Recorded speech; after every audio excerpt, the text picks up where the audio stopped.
دوستو آج کا ٹاپک ذرا عجیب سا ہے اور وہ یہ ہے کہ اگر دنیا کی تمام سپیشیز کی دماغی صلاحیت انسان کی طرح ڈیولپ ہو جائے، یعنی کہ سب جانور ہمارے جیسا سوچنا شروع کر دیں تو کیا ہوگا؟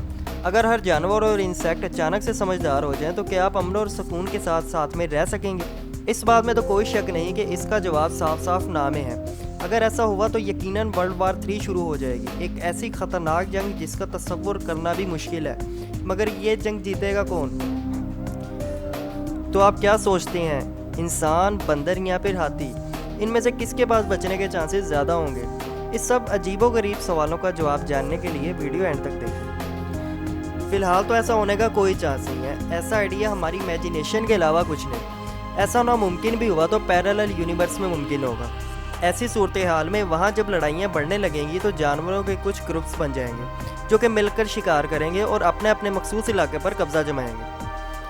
اور یہاں ہمارے کیس میں ہم تو انسان ہیں اور باقی سب وہ ہیں جو ہمیں نقصان دے سکتے ہیں۔ ایک خیال یہ بھی کیا جا سکتا ہے کہ ہم خود سے زیادہ طاقتور جانوروں کے ساتھ دوستی کر سکیں اور ان کے ساتھ اس طریقے سے رہ سکیں، مگر فی الحال کے لیے ہم یہ سوچتے ہیں کہ سبھی ہمارے دشمن ہیں۔ ایسا ہونے پر یہ ضروری نہیں کہ سارے انسان مل کر ان کا مقابلہ کریں، کیونکہ ہسٹری سے ہمیں پتہ چلتا ہے کہ انسان شروع سے ہی جنگی ٹولے بنا کر رہا ہے اور آپس میں لڑتا رہا ہے۔ اس وقت بھی انسان کا سب سے بڑا دشمن انسان ہی ہوگا۔ یہاں ایک سوال اٹھتا ہے کہ جانور ہم سے لڑیں گے کیوں؟ اور اس کا جواب یہ ہے کہ وہ ہم سے کیوں نہیں لڑیں گے۔ انسان نے بھی اپنے وقت میں بہت سی سپیشیز کو ختم کر دیا ہے اور اس بات کی امید ہے کہ اس سینیریو میں ہمیں اس کا نتیجہ بھگتنا پڑے گا، کیونکہ سب جانداروں کے پاس ہماری جیسی دماغی صلاحیت موجود ہے تو ان کا رویہ بھی انسانوں جیسا ہی ہوگا، اور جلد ہی تمام ذہین سپیشیز کو یہ واضح ہو جائے گا کہ وہ سب ایک ہی وقت میں ایک ہی پلینٹ پر حکومت نہیں کر سکتے۔ اگر اس پر مزید بات کریں تو پانی میں رہنے والے جاندار سب سے بڑے لوزر ثابت ہوں گے، کیونکہ وہ پانی کی حدود سے باہر نہیں رہ سکتے۔ مگر یہ اصول ان سب پر لاگو ہوگا جو اپنے مخصوص ہیبیٹیبل کے بغیر نہیں رہ سکتے، چاہے وہ پانی ہو، ریگستان ہو یا جنگلات ہو۔ وہ غالب آنے کے لیے اپنی ڈومین میں تو لڑ سکتے ہیں، مگر وہ پورے پلینٹ پر قبضہ نہیں جما سکتے۔ اس سب کے دوران زیادہ تر حربی ورز ہم سے دور ہی رہیں گے، کیونکہ جنگ میں لڑنے سے پہلے ان کو اپنی اسٹرینتھ کو پورا کرنے کے لیے کافی زیادہ گھاس کھانی پڑے گی، جس کے لیے زیادہ وقت درکار ہوگا۔ مگر بڑے جانور جیسا کہ شیر، بھیڑیا، ریچھ، ہاتھی اور گینڈے ہمارے لیے خطرہ ثابت ہو سکتے ہیں۔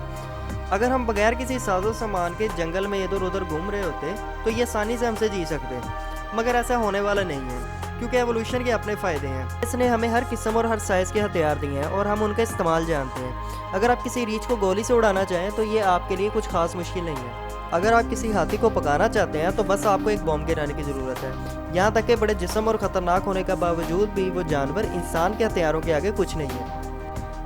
مگر بڑے ایپس ان سب سے ذرا ہٹ کر ہیں۔ اگر چمپینزی اور گوریلا کو دیکھا جائے تو ان کی جسامت انسان سے کافی ملتی ہے، لہٰذا اب ان کے پاس انسانوں کے برابر دماغی صلاحیت بھی موجود ہے اور وہ اس جسامت کا فائدہ اٹھاتے ہوئے ہمارے اوزار اور ہتھیار بھی اٹھا سکتے ہیں یا اس سے بھی کچھ بڑا کر سکتے ہیں۔ اور سب سے ضروری بات یہ ہے کہ ان کے پاس ہم سے زیادہ طاقت ہے۔ اگر ان کے پاس دماغی صلاحیت ہو تو یہ انسان سے بھی زیادہ سپیریئر سپیشی بن جائیں گے۔ یہ بڑی آسانی سے ہماری ٹیکنالوجی کو سمجھ جائیں گے اور ہمارے لیے مصیبت کو دعوت دے سکتے ہیں۔ اسی لیے ہم ایپس کو خطرناک ترین جانوروں میں دوسرے نمبر پر رکھتے ہیں۔ مگر پھر پہلے نمبر پر کون آئے گا؟ پہلے نمبر پر ہم مائکروبس کو رکھیں گے۔ اس کی ایک وجہ یہ دی جا سکتی ہے کہ یہ ہر جگہ موجود ہیں، یہاں تک کہ یہ ہمارے اندر بھی موجود ہیں۔ ہاں، مگر یہ بات سننے میں بالکل بیہودہ قسم کی لگے گی کہ ایسی مخلوق کو دماغی صلاحیت دینا جن کے پاس کوئی نروس سسٹم موجود نہیں ہے، مگر ہمارے تصور میں تو سب کچھ ممکن ہے۔ اس لیے ہم مائکروبس اور بیکٹیریا کو بھی قبولیت کا درجہ دیتے ہیں۔ اگر ایسا ہوا تو ہم سخت مشکل میں آ جائیں گے، ہم ان سے مقابلہ نہیں کر سکتے، اور مائکروبس بہت سخت جان ہوتے ہیں اور آسانی سے مرتے بھی نہیں۔ البتہ یہ ہمارے وجود کے لیے ضروری بھی ہیں۔ ہماری دنیا میں مائکروبس کے بغیر زندگی کا وجود ناممکن ہوتا۔ مائکروبس اتنے چھوٹے ہوتے ہیں کہ ہم ان کو عام آنکھ سے نہیں دیکھ سکتے۔ یہ ہمارے جسم میں کھانا ہضم کرنے میں مدد کرتے ہیں اور ضروری نیوٹرینٹس کو جسم کا حصہ بنانے میں بھی مدد کرتے ہیں۔ اگر یہ مائکروبس انسان کی طرح سوچنے لگ جائیں تو ہماری دنیا کو جیتنے کی جنگ بالکل بے معنی ہو جائے۔ یہ چھوٹے سے جاندار ہم پر راج کریں گے۔ اور دوسری جگہ دیکھا جائے تو صرف مچھروں کی وجہ سے ہی ہر سال 5 لاکھ لوگ مر جاتے ہیں۔ اگر ان کے پاس دماغ ہو تو کیا کریں؟ اگر سبھی جانور سمجھدار ہو کر آپس میں لڑنے لگ جائیں تو بڑے اور طاقتور جانوروں کی بجائے چھوٹے اور کمزور جانوروں کے جیتنے کے چانسز بہت زیادہ ہوں گے۔ خیر، گھبرانے کی ضرورت نہیں ہے، کیونکہ ایسا ہونے والا نہیں۔ یہ سب ہماری ایک سوچ ہے۔ اسی عجیب سوچ کے ساتھ آج کا ہمارا ٹاپک یہیں پہ ختم ہوتا ہے، اور آخر میں آپ کو کہنا چاہوں گا کہ الگ سوچوں کو سبسکرائب کریں اور ویڈیو پسند آنے کی صورت پر اس کو لائک ضرور کر دیں۔